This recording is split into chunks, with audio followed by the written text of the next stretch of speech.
परिवर्तन होती ये केमिति हला ताको मध्य आपण जानती अनुभव करिसंती एवं भारत वर्ष सतरतम निर्वाचन हवाक जाउछि गोष्ठी गठन होती भारत वर्षर कौन राज्य में महिला सशक्त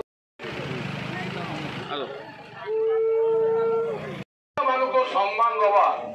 माँ मानक स्वतंत्र परिचय समस्त कार्य नवीन बाबू को डाकरा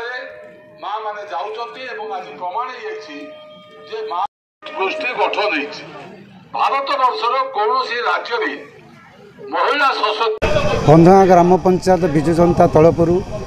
आज मान्यवर मुख्यमंत्री को निर्वाचन परिप्रेक्षी में मान्यवर विधायक प्रार्थी जी प्रफुल्ल सामुल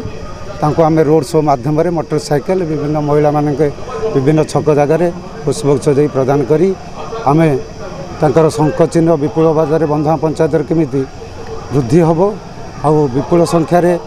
एमपी कैंडिडेट मंजुषा मंडल प्लस प्रफुल्ल सामुल को भोट दे जययुक्त करेंगे से प्रचार प्रसार चली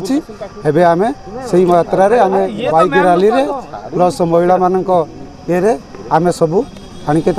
संबर्धना दे आम आम्रोली पंचायत पाखे आम नखरा छक पाखे विदाय चित्तरंजन राउत एक सरपंच बंधवा आ बर्तमान आम्रोली सेवा समवाय समिति सभापति कौन कह आज रोड शो होता बंधगा पंचायत आज रोड शो आप देखते मोटरसाइकिल रोड शो विथ खुला गाड़ी थी पांचपड़ा कालिदासपुर बंधगा 8टा वार्ड सबू 14टा वार्ड कभर करें छाड़ीनु ये मंदिर छक जोटा आम्रोली पंचायत आपड़ देखिए प्रत्येक वार्ड रे महिला माने जोठी वार्ड रे आमे जाउछु महिला माने 100 ରୁ 150 शंख बजई रिसीव करछन्ती एवं हार एवं बंदापना माध्यम रे आपण देखुछन्ती तेणु आम पंचायत आपणकर बहुत भल हम आप जानी था।